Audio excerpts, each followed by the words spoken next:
बिस्मिल्लाहिर्रहमानिर्रहीम। Today's topic of discussion is कैट संक एमसीक्यूज रिवीजन। प्रीवियस वीडियो के अंदर हमने क्वेश्चन नंबर 40 तक डिस्कस कर लिया था, तो इस वीडियो में 41 से स्टार्ट करते हैं एमसीक्यूज को।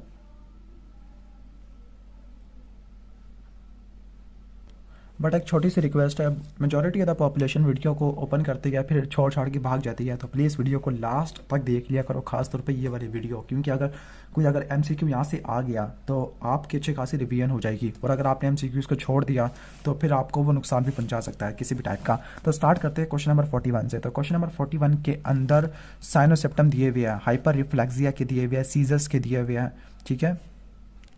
और उसको जो ड्रग दी गई थी वो इंजेक्शन के फॉर्म में दी गई थी, इंट्रावीनस फॉर्म में दी गई थी, यानी उसको एक इंट्रावीनस ड्रग दी गई जिसने उसको सीजर को कंट्रोल कर लिया और फिर उसको आईसीयू में भेजा गया। रिकवरी पीरियड के अंदर सेम एजेंट को हमने ओरल फॉर्म में यूज़ किया, लेकिन डोज को ऐसा ऐसा नीचे लेके चले गए। तो ये किसको इंडिकेट कर रही है? ये अल्कोहल विड्रॉल सिंड्रोम को इंडिकेट कर रही है। और अल्कोहल विड्रॉल सिंड्रोम को ट्रीट करने के लिए पारेंटिनली या इंट्रावीनस एडमिनिस्ट्रेशन ऑफ डायजीपाम देते हैं या लोराजीपाम देते हैं या फिर क्लोरडायजीपोक्साइड देते हैं। लोराजीपाम और डायजीपाम पारेंटिनल और ओरल फार्मूलेशन के अंदर अवेलेबल होते हैं। बाकी ड्रग को देख लेते हैं। जो डाइसल्फिराम है वो हम अल्कोहल यूज डिसऑर्डर वगैरह को ट्रीट करने के लिए इस्तेमाल करते हैं, ठीक है। डाइसल्फिराम हो गया, कॉम्प्रोसेट हो गया और नाल्ट्रेक्सन हो गया। आगे चलते हैं क्वेश्चन नंबर 42 की तरफ। तो क्वेश्चन नंबर 42 में ये है कि अल्कोहल की वजह से कौन सा सिंड्रोम होता है। तो अल्कोहल की वजह से आपको पता है वर्निकीज कोर्साकॉफ सिंड्रोम होता है, और वर्निकीज कोर्साकॉफ सिंड्रोम के अंदर आपको पता है कि क्या होता है, एटेक्सिया होता है, डिप्लोपिया होता है और एक्स्ट्रा ऑकुलर मसल का पैरालिसिस वगैरह एटेक्सिया होता है, लेकिन यहाँ पे ऐसा कुछ भी नहीं लिखा हुआ।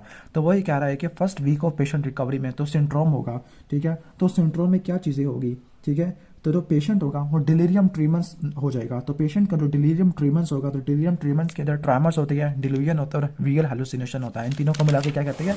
डिलीरियम ट्रैमर्स बोलते हैं। इसके बाद चलते हैं क्वेश्चन नंबर 43 की तरफ।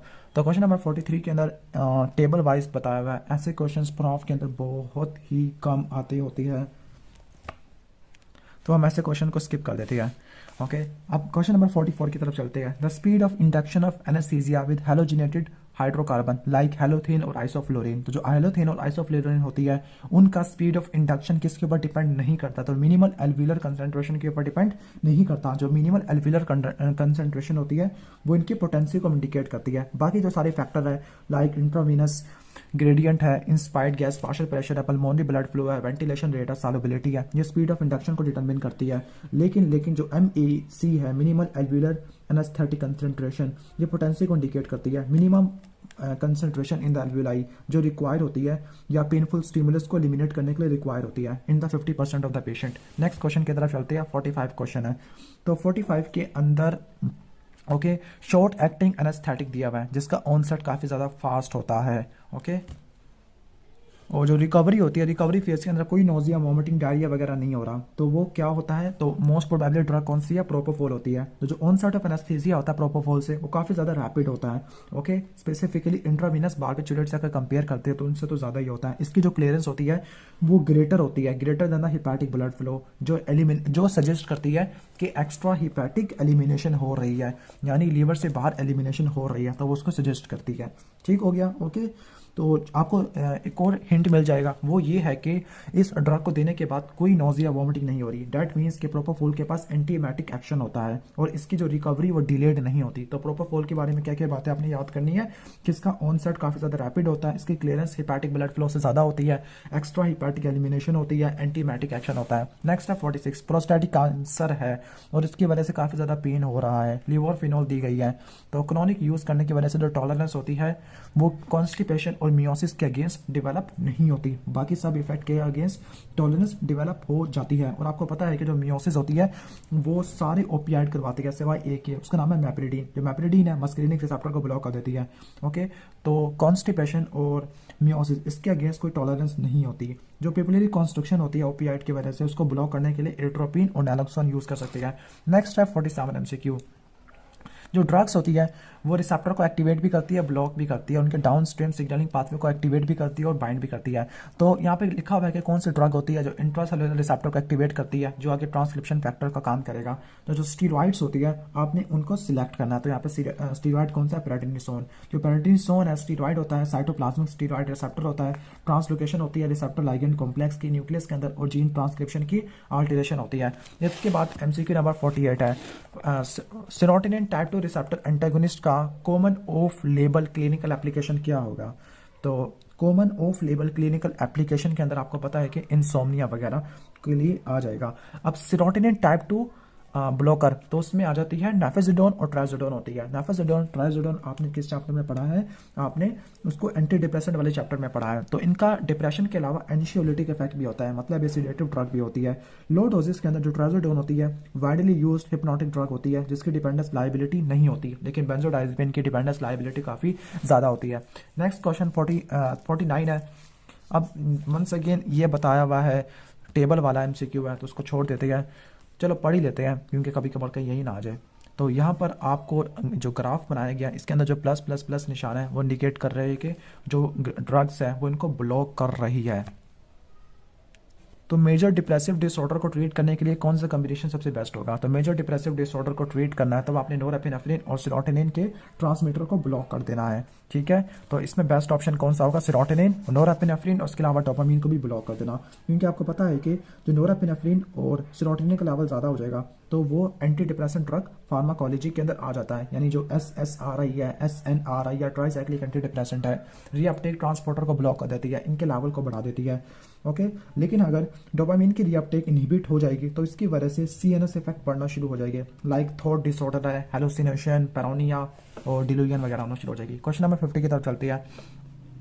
तो क्वेश्चन नंबर 53 के अंदर of the following drug clinical use include attention deficit hyper kinetic disorder. तो कौन सी ड्रग होती है जो attention deficit hyper activity disorder, enuresis और क्रॉनिक पेन को ट्रीट करने के लिए इस्तेमाल होती है, ठीक है, ओके। तो जो एन्यूरिसिस होती है ये स्टैब्लिश इंडिकेशन है किसके लिए, ट्राइसाइक्लिक एंटी डिप्रेसेंट के लिए। ट्राइसाइक्लिक एंटी डिप्रेसेंट के अंदर इमीप्रामीन वगैरह आ जाती है, क्लोमिप्रामीन आना शुरू हो जाती है, ठीक है। तो बेस्ट ऑप्शन क्या होगा, इमीप्रामीन होगा। और इसके अलावा पहले तो जो ड्रग होती है अटेंशन डेफिसिट डिसऑर्डर के अंदर तो वो मिथाइलफेनिडेट होती है, इसके बाद हम ट्राइसाइक्लिक एंटी डिप्रेसेंट वगैरह को भी यूज़ कर सकते होते हैं, ठीक है। नेक्स्ट क्वेश्चन की तरफ चलते हैं, क्वेश्चन नंबर 51 की तरफ। तो सिलेक्टिव सेरोटोनिन रीअपटेक इनहिबिटर फ्लोक्सेटिन और पेरोक्सेटिन CYP2D6 को इनहिबिट करना शुरू कर देती है। अब इनके एक्शन की वजह से किन के अंदर अल्टरेशन आना शुरू हो जाएगी, ओके। तो जो CYP2D6 है कोडीन की, ऑक्सीकोडोन की और हाइड्रोकोडोन की मेटाबॉलिज्म करवा देता है, ठीक है। लेकिन अगर कोडीन, हाइड्रोकोडोन और ऑक्सीकोडोन इनको तोड़ने वाला एंजाइम इनहिबिट हो जाए तो फिर इनका लेवल ज़्यादा होना शुरू हो जाएगा। फ्लोक्सेटिन और पेरोक्सेटिन CYP2D6 को इनहिबिट करना शुरू हो जाती है। फाइनली कोडीन की एक्टिवेशन ही होगी, जब कोडीन की एक्टिवेशन ही होगी तो एनाल्जेसिक इफेक्ट कम हो जाएगा, ठीक हो गया। क्वेश्चन नंबर 52 की तरफ चलते हैं। कुशिंग सिंड्रोम है, कुशिंग सिंड्रोम के डायग्नोसिस के लिए ड्रग कौन सी यूज़ की जाती है। तो जो डेक्सामेथासोन सप्रेशन टेस्ट है उसका यूज़ किया जाता है। जो कुशिंग सिंड्रोम है, ओके, तो वो स्टीरॉइड के ज़्यादा होने की वजह से यानी कोर्टिसोल की वजह से भी हो सकता है, या फिर ACTH प्रोड्यूसिंग पिट्यूटरी एडिनोमा की वजह से भी हो सकता है। तो हम डेक्सामेथासोन सप्रेशन टेस्ट करते हैं। डेक्सामेथासोन करता क्या है, ACTH की प्रोडक्शन को कम कर देता है। तो डायग्नोस्टिकली यूज़ करते हैं कि पिट्यूटरी कुशिंग है या दूसरे एक्टोपिक ACTH पिट्यूटरी ट्यूमर है। अगर वो पिट्यूटरी कुशिंग है तो वो तो सप्रेस हो जाएगा, लेकिन जो एक्टोपिक होती है तो वो सप्रेस नहीं होते, ठीक हो गया। जो फ्लूट्रोकॉर्टिसोन है मिनरलोकॉर्टिकॉइड रिसेप्टर पर जाके बाइंड करती है, ठीक है, ओके। और जो प्रोपाइल थायरोयूरेसिल है थायराइड हार्मोन पे जाके बाइंड करती है, एंटी थायराइड ड्रग होती है। नेक्स्ट क्वेश्चन है कि जो क्लोजापिन है लेस एक्स्ट्रा पिरामिडल डिसफंक्शन कराती है एज कम्पेयर टू हेलोपेरिडोल, क्योंकि जो क्लोजापिन होती है डोपामिन रिसेप्टर को ब्लॉक नहीं करती होती, ठीक हो गया, क्योंकि जो डोपामिन रिसेप्टर होते हैं वही एक्स्ट्रा पिरामिडल डिसफंक्शन वगैरह हो जाती है उनकी वजह से। एक्स्ट्रा पिरामिडल डिसफंक्शन के अंदर बेस्ट एग्जांपल आप पार्किंसन की डाल सकते हो। जो क्लोजापिन है मस्कुलिनिक रिसेप्टर को ब्लॉक करती है, अल्फा रिसेप्टर को ब्लॉक कर देती है, लेकिन ये एक्स्ट्रा पिरामिडल डिसफंक्शन नहीं कराती। इसकी वजह ये होती है कि D2 रिसेप्टर को ब्लॉक नहीं करती। इसके बाद नेक्स्ट क्वेश्चन है साइकोट्रिक डिसऑर्डर के लिए कोई ड्रग ले रहा था तो उसके लेने के बाद ट्रेमर, थायराइड की इलाजमेंट हो गई है, एडिमा हो गया और एक्नी फॉर्म हो है, तो मोस्ट प्रोबेबली क्या कौन सी ड्रग ली गई है, लिथियम ली गई है, जो एडीमा और थायराइड इन्लार्जमेंट होती है, लिथियम के एडवर्स इफेक्ट होते हैं। ठीक हो गया। इसके अलावा न्यूरोलॉजिकल इफेक्ट के अंदर एटेक्सिया, ट्रेमर, एफेजिया हो सकता है। क्वेश्चन नंबर 55 की तरफ चलते हैं। The mechanism of action of hypnotic drug zolpidem is, जो ज़ोलपिडिम होती है इसका मैकेनिज्म ऑफ एक्शन क्या होता है? तो ज़ोलपिडिम होती है, ये ज़ोलपिडिम ज़ोलिप्लोन, ये बेंजोडाइज़ेपिन रिसेप्टर पे जाके बाइंड करती है, गाबा मीडिएटेड क्लोराइन एंड कंडक्टेंस को बढ़ा देती है। इसके बाद क्वेश्चन नंबर 56 है, डायज़ेपाम दी गई है, सपोर्टिव ट्रीटमेंट प्रोवाइड किया गया है, तो कौन सा सब्सटेंस बेंजोडाइज़ेपिन के एक्शन को रिवर्स करेगा? तो वो फ्लूमाजेनिल होता है। ठीक हो गया। और आपको ये पता है कि ज़ोलपिडिम, ज़ोलिप्लोन, एज़ापिक्लोन ये बेंजोडाइज़ेपिन रिसेप्टर के साथ इंटरैक्ट करते हैं। जो डायज़ेपाम है बेंजोडाइज़ेपिन ड्रग होती है, ओके। इसके एक्शन को एंटागोनाइज करने के लिए फ्लोमाजेनिल है। एसिटाइलसिस्टीन एस्टामाइनोफेन के लिए देते हैं, एट्रोपिन ऑर्गेनोफॉस्फेट के अंदर देते हैं, फोर्मिपेजोल इथाइलिन ग्लाइकोल की पॉइजनिंग के अंदर देते हैं, नैलोक्सोन ओपियाइड ओवरडोज के अंदर देते हैं। इसके बाद क्वेश्चन नंबर 57 है कि एरोबिक ग्राम नेगेटिव रॉड है जो बैक्टीरिया करवा रहा है। अभी कीमो के क्वेश्चन स्टार्ट हो गया है, ओके। और वो अमाइनोग्लाइकोसाइड से रेजिस्टेंट है। तो जो अमाइनोग्लाइकोसाइड के अगेंस्ट रेजिस्टेंस कैसे आती है? तो अमाइनोग्लाइकोसाइड के अगेंस्ट जो रेजिस्टेंस आती है ग्राम नेगेटिव के अंदर, तो वो आती है ग्रुप ट्रांसफेरेज से। ठीक है। तो जो प्लाज्मिड मीडिएटेड एंजाइम होता है जो कि एसिटाइलेशन करते हैं, एडिनाइलेशन करते हैं, फॉस्फोरिलेशन करते हैं, उनको ट्रांसफर करना, तो ट्रांसफर कराने के लिए ग्रुप ट्रांसफरेज होते हैं जो एसिटाइलेशन करते हैं, एडिनाइलेशन करते हैं, फॉस्फोरिलेशन करते हैं। इसके बाद क्वेश्चन नंबर 58 है। तो क्वेश्चन नंबर 58 के अंदर अगर आप देखो कि जो प्रोथ्रोम्बिन टाइम किया गया वारफिन पे यानी वारफिन थेरेपी ले रहा था बंदा, तो प्रोथ्रोम्बिन टाइम को देखा गया तो INR कम हुआ पड़ा है। वो मैंने कहा है कि उसने कोई डाइटरी सप्लीमेंट ली है, तो कौन सी सप्लीमेंट और कौन सा सब्सटेंस हो सकता है? अब ये कोई हर्बल मेडिसिन से कोई क्वेश्चन लिया गया है, ओके। तो आपको ये पता है कि जो वारफरिन है, वारफरिन को मेटाबोलाइज करने वाला एंजाइम कौन सा होता है? CYP3A4 होता है। और पेशेंट का INR यानी international normalize ratio prothrombin time जैसे ये वैल्यू होती है। ठीक हो गया, ओके। इसका मतलब क्या है कि वारफरिन का मेटाबॉलिज्म नहीं हो पा रहा, जब भी जिसकी वजह से प्रोथ्रोम्बिन टाइम कम हुआ पड़ा है। ठीक हो गया, ओके। अब इसके अंदर जो ड्रग इंटरेक्शन आती है जिसको आपने याद रखना है हर्बल मेडिसिन के अंदर, तो वह सेंट जॉन वॉट होती है। सिर्फ इसी को देख लो, बाकी इसके MCQ इतना ज़्यादा इंपॉर्टेंट नहीं है। नेक्स्ट क्वेश्चन की तरफ चलते हैं। क्वेश्चन नंबर 59 है, जो बीटा लैक्टेमेस प्रोडक्शन होती है हीमोफिलस इन्फ्लुएंजा से और नेज़रिया गोनोरिया से, तो वो पेनिसिलिन जी के अगेंस्ट रेजिस्टेंस प्रोवाइड करते हैं, ओके। तो कौन सी इनकी इफेक्टिव होती है? तो नेज़रिया गोनोरिया के लिए और हीमोफिलस इन्फ्लुएंजा के लिए हम क्या यूज़ करते हैं? हम सेफ्ट्रियोक्सोन यूज़ करते हैं। ठीक हो गया, ओके। सेफ्ट्रियोक्सोन जो थर्ड जनरेशन सेफ्लोस्पोरिन है, इसमें सेफ्ट्रियोक्सोन और सेफोटैक्सिम ये most active beta lactam antibiotic होती है जो बीटा लैक्टेमेस प्रोड्यूसिंग हीमोफिलस इन्फ्लुएंजा और निज़ेरिया को ट्रीट करने के लिए इस्तेमाल होती है। नेक्स्ट क्वेश्चन है 60, लीवोफ्लॉक्सासिन को यूरिनरी ट्रैक इन्फेक्शन के लिए यूज किया जाता है। कॉन्ट्राइंडिकेशन क्या होती है? तो लीवोफ्लॉक्सासिन क्यूटी इंटरवल को बढ़ा देती होती है। ठीक है, लीवोफ्लॉक्सासिन मॉक्सिफ्लॉक्सासिन QTC को बढ़ा देती है। क्वेश्चन नंबर 61 है, रिकरेंट साइनोसाइटिस है, डिफरेंट एंटीबायोटिक अप्लाई की गई है। ठीक है, तो डायरिया हो गया, सूडोमेम्ब्रेनस कोलाइटिस हो गया है, तो क्लोस्ट्रीडियम डिफिसिल को ट्रीट करने के लिए बेस्ट ड्रग कौन सी होती है? मेट्रोनिडाजोल होती है सूडोमेम्ब्रेनस कोलाइटिस को ट्रीट करने के लिए। इसके बाद नेक्स्ट है, एड्स को मैनेज करने के लिए ट्राइमेथोप्रिम सल्फामिथोक्सोजोल कौन से इन्फेक्शन को ट्रीट करने के लिए इस्तेमाल होता है? तो वो होता है निमोसिस्टस जिलोवेकाई, इसके निमोनिया को ट्रीट करने के लिए इस्तेमाल होता है, लेकिन इसके वजह से रैश, फीवर, ल्यूकोपीनिया हो सकता है। क्वेश्चन नंबर 63 की तरफ चलते हैं। तो 63 में ये लिखा है कि फीवर है, ड्रेंचिंग नाइट स्वेट है, लिम्फ नोड की स्वेलिंग हो गई है, हॉजकिन लिम्फोमा हो गया है। अब एक कीमोथेरेपी वाले क्वेश्चन आ रहे हैं। कैंसर सेल के अंदर जो पिरामिडीन है उसकी फॉस्फोरिलेशन एबिलिटी कम हो गई है, तो अगर फॉस्फोरिलेशन पिरामिडीन की ना हो तो फिर उसकी वजह से किसके खिलाफ रेजिस्टेंस आ जाती है? तो ये पिरामिडीन एंटी मेटाबोलाइट वाले टॉपिक में से है। तो आपको पता है कि जो पिरामिडीन एंटी मेटाबोलाइट होती है उसमें फ्लोरा यूरेसिल है, जेमसिटाबिन होती है, ठीक है, सिटाराबान होती है। तो यहाँ पर मार्केप्टोप्यूरिन और फ्लोरा यूरेसिल है। जो मार्केप्टोप्यूरिन है ये प्यूरिन एंटी मेटाबोलाइट है, जबकि पिरामिडीन एंटी मेटाबोलाइट के अंदर 5 फ्लोरा यूरेसिल है जो थाइमेटिलेट सिंथेस को ब्लॉक कर देता है। नेक्स्ट क्वेश्चन है, एंडोमेट्रियल कैंसर है, प्लेटिनम बेस्ड कीमोथेरेपी ली गई है। अब कीमोथेरेपी की वजह से नोजिया और वॉमिटिंग होती है, तो पेशेंट को क्या देना चाहिए? तो ओडेनसेट्रॉन, उसको रट्टा मार लो, पास में भी 3 मरतबा आ चुके हैं। जो ओडेनसेट्रॉन है सिरोटिनिन टाइप 3 रिसेप्टर ब्लॉकर होते हैं, एंटीमेटिक होते हैं। फैमोटिडीन H2 रिसेप्टर ब्लॉकर है, एसिड पेप्टिड डिजीज के लिए देते हैं। लिनाक्लोटाइड ये लैक्सेटिव है, क्लोराइड चैनल को एक्टिवेट कर देता है। लुबिप्रोस्टोन, लिनाक्लोटाइड वगैरह। ठीक हो गया, ओके। और ये इरिटेबल बाउल सिंड्रोम को ट्रीट करने के लिए इस्तेमाल होता है, स्पेसिफिकली ऐसा इरिटेबल बाउल सिंड्रोम जिसमें कॉन्स्टिपेशन भी होती है। जो मिसलामिन है ये 5 अमाइनो सैलिसिलिक एसिड की रेपोजिटरी फॉर्म होती है, इन्फ्लेमेटरी बाउल डिजीज को ट्रीट करने के लिए इस्तेमाल होती है। सुमाट्रिप्टान ये सेरोटोनिन 1D 1B एगोनिस्ट होती है, ठीक हो गया, और ये माइग्रेन हेडेक को ट्रीट करने के लिए इस्तेमाल होती है। नेक्स्ट क्वेश्चन है 65। तो 65 के अंदर टीबी वाला सिनेरियो दिया गया है, तो जिसमें आइसोनियाज़ाइड इथेनब्यूटोल सब वगैरह दी गई है, ठीक है, ओके। तो 2 महीने के बाद आपने करना क्या है, तो 2 महीने के बाद आपने पिराजिनामाइड को डिसकंटिन्यू कर देना होता है। तो इनिशियली 4 ड्रग रेजिमेंट यूज़ करते हैं, ओके। अगर आइसोनियाज़ाइड से सेंसिटिविटी है, फिर इसके बाद 2 महीने के बाद हम छोड़ देते हैं पिराजिनामाइड को, क्योंकि पिराजिनामाइड की वजह से पॉलीआर्थराल्जिया होता है, हेपेटिक डिसफंक्शन होता है, पोरफायरिया, फोटो सेंसिटिविटी हो जाती है। कौन सी एंटी फंगल ड्रग परगोस्टिरॉल पे बाइंड करती है, पोर्स क्रिएट करती है, फंजाई की मेम्ब्रेन इंटीग्रिटी को डिस्टर्ब कर देती है। तो जो बेस्ट ड्रग होती है वो कौन सी है, एम्फोटेरिसिन बी होती है। एम्फीपैथिक नेचर होता है एम्फोटेरिसिन बी, कार्बोस्टिरॉल के साथ जाके बाइंड करती है, आर्टिफिशियल पोर क्रिएट करती है। निस्टैटिन भी ऐसी ही होती है, लेकिन निस्टैटिन को सिस्टमिक यूज के लिए नहीं देते, क्योंकि बहुत ज़्यादा नेफ्रोटॉक्सिक होती है। वैसे तो एम्फोटेरिसिन भी नेफ्रोटॉक्सिक होती है। क्वेश्चन नंबर 67 की तरफ आती है। तो 67 के अंदर एक स्टूडेंट इमरजेंसी डिपार्टमेंट में आया गया है, नॉन प्रिस्क्रिप्शन ड्रग ले लिया है, पेशेंट कोमाटोस है, हाइपर वेंटिलेटिंग है और डिहाइड्रेशन है, टेम्परेचर बढ़ गया है, सीरम एनालिसिस किया गया तो एनाइन गैप काफ़ी ज़्यादा है, मेटाबॉलिक एसिडोसिस है। तो कौन सी ड्रग है जिसने ऐसे साइन और सिम्टम कराना शुरू कर दिया है, तो बेस्ट ऑप्शन होगा एस्पिरिन का, ओके। एस्पिरिन की अगर ओवरडोज होती है तो एनाइन गैप काफ़ी ज़्यादा हो सकता है, एनाइन गैप मेटाबॉलिक एसिडोसिस हो जाता है।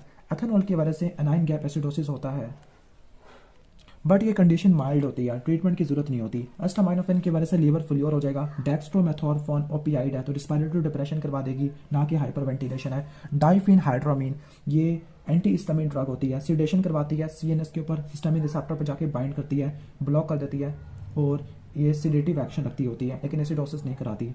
जो एस्पिरिन है तो एस्पिरिन के में एस आ रहा है, ए एस एस्पिरिन, तो जो एस आ रहा है एक निमोनिक को इंडिकेट कर रहा है। जो निमोनिक है वो है mud piles, MUDPILES, mud piles. मतलब इन कंडीशन के अंदर high anion gap metabolic acidosis होती है, like methanol, uraemia, diabetic ketoacidosis है, पैराल्डिहाइड है, इन्फेक्शंस होती है, लैक्टिक एसिडोसिस है, इथाइलिन ग्लाइकोल है और एस्पिरिन को सैलिसाइलिक एसिड बोलते हैं।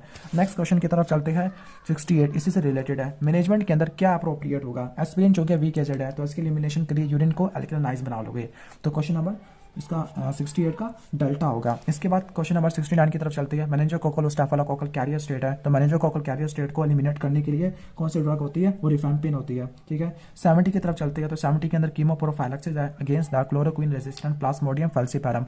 तो जो कीमोप्रोफाइलैक्सिस होती है उसके लिए डॉक्सीसाइक्लिन है, मेलानोन है, मैफ्लोक्विन है, ये सारे हम यूज़ कर सकते हैं। तो यहाँ पे बेस्ट ऑप्शन क्या होगा, एलिफेंट है, कोई भी यूज़ कर सकते हैं। 71 की तरफ आते हैं। इतना बड़ा MCQ दिया हुआ है, लेकिन अगर आप एक्शन पोटेंशियल वाले ग्राफ को देखोगे तो अगर आप ग्राफ को देखो तो ग्राफ में जो एक्शन पोटेंशियल है, ओके, इसका अप स्ट्रोक काफ़ी ज़्यादा स्लो हो गया है, ओके, यानी जिसका जो फेस ये डिपोलराइजेशन वाला फेस है स्लो हो गया है, और ड्यूरेशन भी काफ़ी ज़्यादा बड़ा हो गया है, ड्यूरेशन बड़ा हो गया है, अप स्ट्रोक स्लो हो गया है, स्लो हो गया डैट मीन्स कोई सोडियम चैनल ब्लॉकर वगैरह यहाँ पर कोई अप्लाई की गई है, ओके, ठीक है। तो सोडियम चैनल ब्लॉकर यहाँ पे कौन सी होगी, प्रोकेनामाइड होगी, क्योंकि ये एक्शन पोटेंशियल की ड्यूरेशन को बढ़ा रही है। जो 1B है एक्शन पोटेंशियल की ड्यूरेशन को कम कर देती है, 1C का कोई इफेक्ट नहीं होता।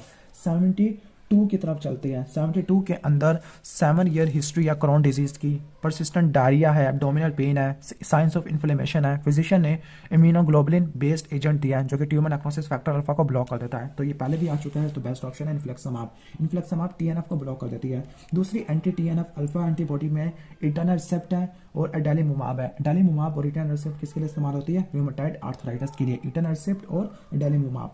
इसका मिमोनिक होता है AEI, वोवल्स होते हैं। 73 की तरफ चलते हैं। तो 73 MCQs के अंदर क्या बताया हुआ है, 73 MCQ के अंदर एक पूरा सिनेरियो दिया गया है। हॉस्पिटल इमरजेंसी है, हिस्ट्री है डिप्रेशन की, मतलब कोई एंटी डिप्रेसेंट ड्रग लेती होगी, फिजिकल एग्जामिनेशन में हाइपोटेंशन है, टैकीकार्डिया है, बोवल साउंड डिक्रीज होगी है, प्यूपिल डायलेट है, हाइपरथर्मिया है, ओके, हाइपरथर्मिया है। तो हाइपरथर्मिया हुआ पड़ा है, टैकीकार्डिया, और आपको 3C याद है। 3C में क्या होता है, कोमा, कन्वलियन और कार्डियोटॉक्सिटी है, ठीक है। तो वो किसकी वजह से होती है, तो वो होती है ट्राइसाइक्लिक एंटी डिप्रेसेंट से। जो ट्राइसाइक्लिक एंटी डिप्रेसेंट है वो यहाँ पर एमिट्रिप्टालिन है, उसकी वजह से सिडेशन होती है, हाइपोटेंशन होती है, टैकीकार्डिया होता है, मस्कुलिनिक रिसेप्टर ब्लॉक होना शुरू हो जाती है, लाइक बोवल साउंड डिक्रीज हो जाएगी, प्यूपिल डायलेशन हो जाती है, अल्फा रिसेप्टर ब्लॉक हो जाएगी तो टैकीकार्डिया वगैरह हो जाएगा, ठीक है, हाइपोटेंशन हो जाती है, ओके। तो अल्फा रिसेप्टर और बीटा रिसेप्टर की ब्लॉकेज की वजह से होता है, और मस्क्लिनिक रिसेप्टर की वजह से बोवल साउंड कम हो जाती है, पीपल डायलेट हो जाती है, हाइपरथर्मिया हो जाता है। तो बेस्ट ऑप्शन एमिट्रिप्टालिन है। अब यहाँ पे हार्ट थेरापी है, हार्ट थेरापी में ज़िडावोडिन, लैमिवोडिन, इंटेनाविर दी गई है। तो कौन सा ड्रग है, पोस्ट ट्रांसलेशनल मॉडिफिकेशन को मिनिमाइज कर देती है। तो जो पोस्ट ट्रांसलेशनल मॉडिफिकेशन है वायरल प्रोटीन की, वो प्रोटीएसिस होती है, तो वो इंटेनाविर है। इसके बाद कौन सा ड्रग है जो अपॉर्चुनिस्टिक इन्फेक्शन को ट्रीट करने के लिए इस्तेमाल नहीं होती। तो अगर आप यहाँ पे देखोगे तो यहाँ पर इस सिनेरियो के अंदर कोई भी ड्रग नहीं दी हुई जो कैंडिडा के लिए है। यहाँ पर जैसे जेंसिक्लोविर दी हुई है, क्लैरिथ्रोमाइसिन दी हुई है, रिफाब्यूटिन है, तो ये तो दी हुई है, लेकिन कैंडिडा के लिए कोई भी ड्रग नहीं दी गई। फॉर एग्जांपल अगर मैं आपको बताऊँ, साइटोमेगालो वायरस के लिए जेंसिक्लोविर लिखी हुई है इन्होंने, ठीक है, okay. Mycobacterium avium intracellular complex है, तो इसके लिए क्लैरिथ्रोमाइसिन लिखी हुई है। निमोसिसन जीरोविक आई है, तो उसके लिए ट्राइमेथोप्रिम लिखा हुआ है। टॉक्सोप्लाज्मा इसके लिए भी हम यूज़ कर सकते हैं, लेकिन कैंडिडा बाइकन के लिए कोई भी नहीं होती। 76 MCQ की तरफ चलती है। पेजर डिजीज़ है, ओके। तो पेजर डिजीज़ के अंदर ड्रग्स कौन कौन सी यूज़ करती है, तो पेजर डिजीज़ के अंदर बिस्फॉस्फेनेट हम यूज़ कर सकते हैं, ठीक है।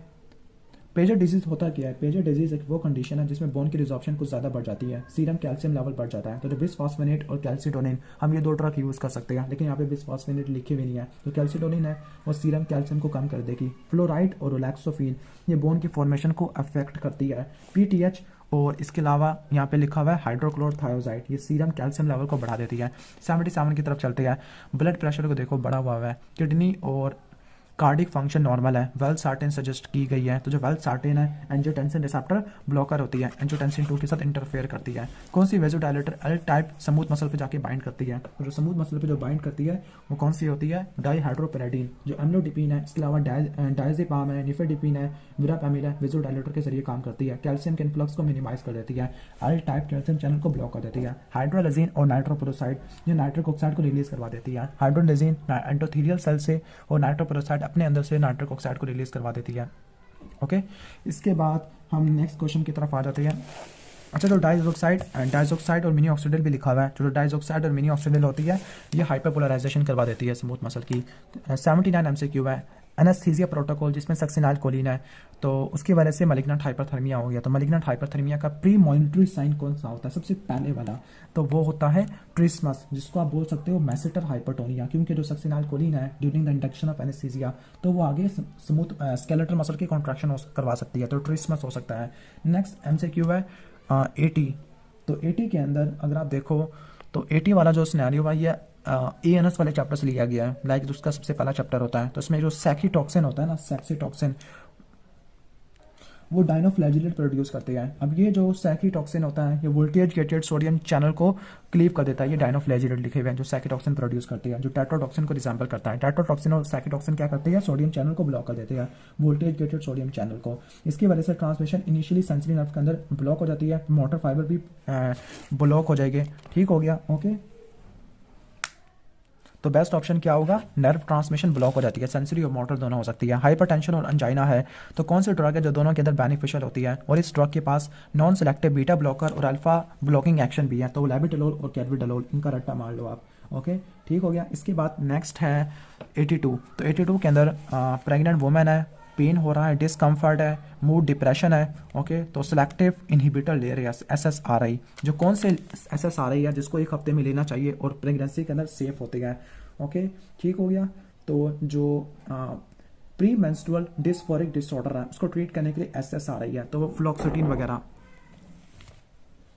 सो इस सिनेरियो में लिखा है कि वो कभी प्रेग्नेंट हुई नहीं है, लेकिन मेंस्ट्रुएशन की वजह से काफ़ी ज़्यादा डिप्रेशन होता है, तो उसको बोलते हैं प्री मेंस्ट्रुअल डिस्फोरिक डिसऑर्डर है। इसके बाद 83 है, first line treatment for post traumatic stress disorder. तो पोस्ट ट्रॉमेटिक स्ट्रेस डिसऑर्डर के लिए SSRI है। तो SSRI pre menstrual dysphoric disorder के लिए, पोस्ट ट्रॉमेटिक स्ट्रेस डिसऑर्डर को ट्रीट करने के लिए इस्तेमाल होती है। तो यहाँ पर SSRI कौन सी लिखी हुई है, यहाँ पर SSRI में अगर आप देखोगे तो यहाँ पर सिटालोप्राम, एसिटालोप्राम होती है, फ्लोक्सिटिन है, पैराक्सिटिन है, सर्ट्रोलिन होती है। 84 की तरफ चलते हैं। ओपियाइड एनाल्जेसिक का कौन सा साइड इफेक्ट नहीं होता, तो आपको पता है कि जो ओपियाइड होती है वो एंटी डायरियल होती है, ना कि डायरिया करवा देती है। जो डाइफिनॉक्सिलेट और लोपिरामाइड डायरिया को ट्रीट करने के लिए इस्तेमाल होती है। इसके बाद चलते हैं 85 MCQ की तरफ। तो कौन सा ड्रग है जो T2 रिसेप्टर को ब्लॉक कर देती है CNS में और शिज़ोफ्रेनिया को ट्रीट करने के लिए इस्तेमाल होती है। तो ये बेस्ट ऑप्शन कौन सा होगा, बेस्ट ऑप्शन होगा D4 रिसेप्टर ऑफ, क्योंकि जो ड्रग D2 को ब्लॉक करती है इसके अलावा जो सीरोटिनिन टाइप 2 है उसको ब्लॉक करने की वजह से भी शिजोफ्रेनिया को ट्रीटमेंट प्रोवाइड कर सकती है। 86 एमसीक्यू की तरफ चलते हैं। तो 86 एमसीक्यू के अंदर क्या होगा, 86 के अंदर अगर आप देखो कि अल्कोहल यूज डिसऑर्डर है, और अल्कोहल यूज डिसऑर्डर के अंदर निमोनिक क्या होता है, AND एकम्प्रोसेट डाइसल्फिराम, और इसके अलावा नालट्रेक्सोन होता है, नालट्रेक्सोन है। तो जो नालट्रेक्सोन होती है मेनली हम इसको प्रेफर करते हैं। नेक्स्ट क्वेश्चन है 87। तो 87 में ग्राम नेगेटिव रॉड का इन्फेक्शन हो रहा है, डायग्नोसिस बनाया गया निजेरिया, गोनोरिया और क्लाइमेटा ट्रकोमेटाइस का। तो एम्पिरिक थेरेपी के अंदर हम क्या यूज कर सकते हैं, तो एम्पिरिक थेरेपी के अंदर हम सेफ्ट्राक्सोन यूज करेंगे और डॉक्सीसाइक्लिन यूज करेंगे। तो सेफ्ट्राक्सोन सेफेक्सिम है गोनोरिया के लिए, और क्लाइमेडिया इन्फेक्शन को ट्रीट करने के लिए डॉक्सीसाइक्लिन और एजिथ्रोमाइसिन वगैरह हम यूज कर सकते हैं। लेकिन जो एजिथ्रोमाइसिन है वो सिंगल एजेंट होता है, ठीक है, ओके, वो को ड्रग होती है और गोनोरिया के लिए अल्टरनेटिव होती है, ठीक है। नेक्स्ट क्वेश्चन की तरफ चलते हैं 88 की तरफ। हॉजकिन लिम्फोमा है, chemotherapy with anti cancer drug initiate की गई है। तो कौन सा हार्मोन रिसेप्टर एगोनिस्ट है और हॉजकिन लिम्फोमा को ट्रीट करने के लिए इस्तेमाल होता है, तो जो प्रेडनिसोन है वही हार्मोन का एगोनिस्ट होता है। हॉजकिन लिम्फोमा लिम्फोइड टिश्यू का कैंसर होता है, स्पेसिफिकली लिम्फ नोड का, स्प्लीन का, लीवर का, बोन मैरो का। तो प्रेडनिसोन से ठीक हो जाता है। इसके बाद 89 की तरफ चलते हैं। तो 89 में क्रोनिक माइलोसाइटिक ल्यूकेमिया हो गया है, पॉजिटिव है फिलाडेल्फिया क्रोमोसोम के लिए। तो कौन सा, टायरोसिन काइनेस इनहिबिटर। तो जिनके आखिर में TINIB टी नहीं बाजेगा तो वो टायरोसिन काइनेस इनहिबिटर होते हैं, ठीक है, ओके। नेक्स्ट चलते गए जो जहाँ पर एनास्ट्रोजोल लिखा हुआ है, एनास्ट्रोजोल एरोमेटेस इनहिबिटर है। डॉक्सोरोबाइसिन एंटी ट्यूबर एंटीबायोटिक होती है।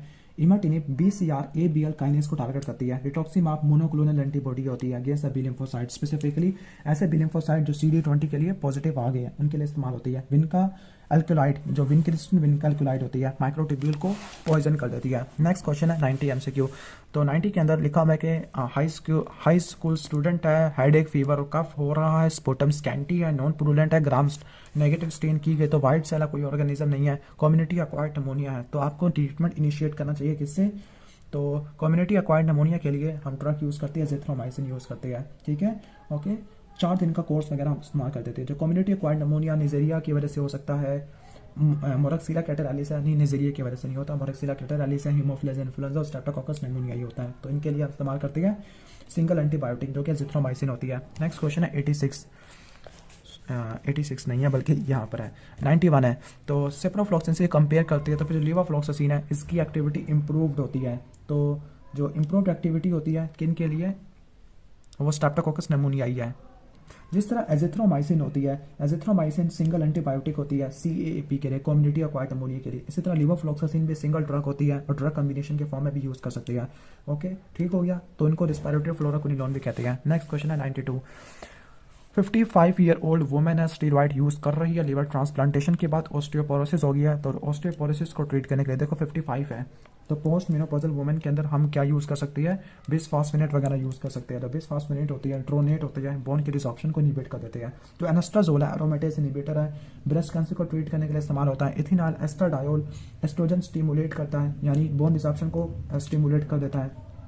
इसके अलावा ओमिपराजोल है, प्रोटोन पंप इनहिबिटर होता है, ऑक्जेंड्रोलोन एंड्रोजन होता है, एनाबॉलिक स्टीरॉइड होता है। तो आप इनको वेस्टिंग डिसऑर्डर में यूज करते हैं, स्पेसिफिकली अगर वेस्टिंग इलनेस की वजह से होती है, कैंसर की वजह से होती है, HIV की वजह से होती है। नेक्स्ट क्वेश्चन है 93 MCQ। तो 93 MCQ के अंदर allogenic liver transplantation immunosuppressive medication use की है जिसमें प्रेडनिसोन, एज़ेथियोप्रिन और साइक्लोस्पोरिन है। तो साइक्लोस्पोरिन का क्या मैकेनिज्म ऑफ एक्शन होता है, तो साइक्लोस्पोरिन क्या होती है, इम्यूनोफाइलिन होती है। जो इम्यूनोफाइलिन होती है ये कैल्सिन्यूरिन एंजाइम को इनहिबिट करना शुरू कर देती है, ओके। इसके बाद 94 MCQ की तरफ चलते हैं। पेशेंट को ट्रीट करना है with a moderate to severe rheumatoid arthritis. तो कौन सी अप्रोप्रिएट नहीं होती मॉडरेट टू सीवियर ऑस्टियोआर्थराइटिस के लिए, तो जो नहीं होती तो वो कौन सी होती है, इटानरसेप्ट है। इटानरसेप्ट रूमेटॉइड आर्थराइटिस के लिए होती है, लेकिन ऑस्टियोआर्थराइटिस के लिए नहीं होती क्योंकि ये TNF को इनएक्टिवेट कर देगी, ओके, ठीक हो गया। तो ये सिर्फ इन्फ्लेमेटरी डिसऑर्डर वगैरह के लिए स्पेसिफिक होती है, ओके। अब नेक्स्ट क्वेश्चन की तरफ चलते हैं हम। अब ये डायग्राम वाले क्वेश्चन आना शुरू हो गया है, तो चलो हम आइडेंटिफाई कर लेते हैं। 95 के अंदर आइडेंटिफाई ड्रग 1 को करना है आपने, ठीक है, ओके। तो जो ड्रग 1 होती है 95 के अंदर, तो वो कौन सी ड्रग होती है, अगर आप यहाँ पे देखो ड्रग पे फोकस करो, ड्रग 1 दी है तो हार्ट रेट कितना ज़्यादा ऊपर की तरफ चला गया, यानी जो अल्फा 1 एगोनिस्ट होती है, ठीक है, तो वो फिनालेफ्रिन होगी। 96 की तरफ आओगे तो 96 के अंदर क्या होगा, 96 के में ड्रग 2 दी है, ओके, ठीक है। तो ड्रग 2 देने के बाद क्या हुआ है कि जो एपिनेफ्रीन है उसका प्रेसर से डिप्रेसर रिस्पॉन्स बन गया है। डैट मीन्स कि वो कोई बीटा नहीं अल्फा ब्लॉकर है, तो उसमें फेंटोलामिन आती है। 97 MCQ की तरफ आती है।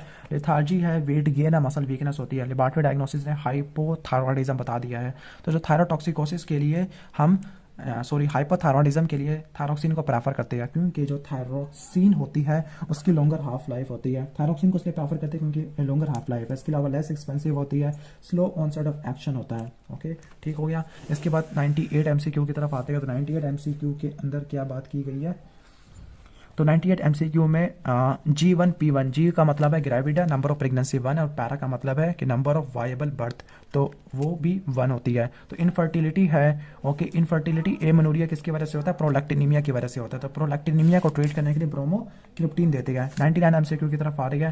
तो प्रेगनेंसी के लिए ओव्यूलेशन को स्टिमुलेट करवाना है, तो इनफर्टिलिटी को ट्रीट करने के लिए क्लोमिफिन यूज़ करते हैं। लास्ट MCQ है वो ये है कि हाइट को देखो, BMI को देखो, ब्लड प्रेशर को देखो, आप HbA1c को देखो, तो ये डायबिटीज मिलाइटिस टाइप 2 है। मेटफॉर्मिन दी गई है। ओके, ठीक है। तो मेटफॉर्मिन है वो लैक्टिक एसिडोसिस करवा देती है। तकरीबन हमने एग्जामिनेशन 1 को कवर कर लिया है। अब नेक्स्ट वीडियो के अंदर एग्जामिनेशन 2 को स्टार्ट करेंगे। अगर आपको वीडियो अच्छी लगी है तो वीडियो को लाइक कर देना, चैनल पर नहीं हो तो सब्सक्राइब कर देना।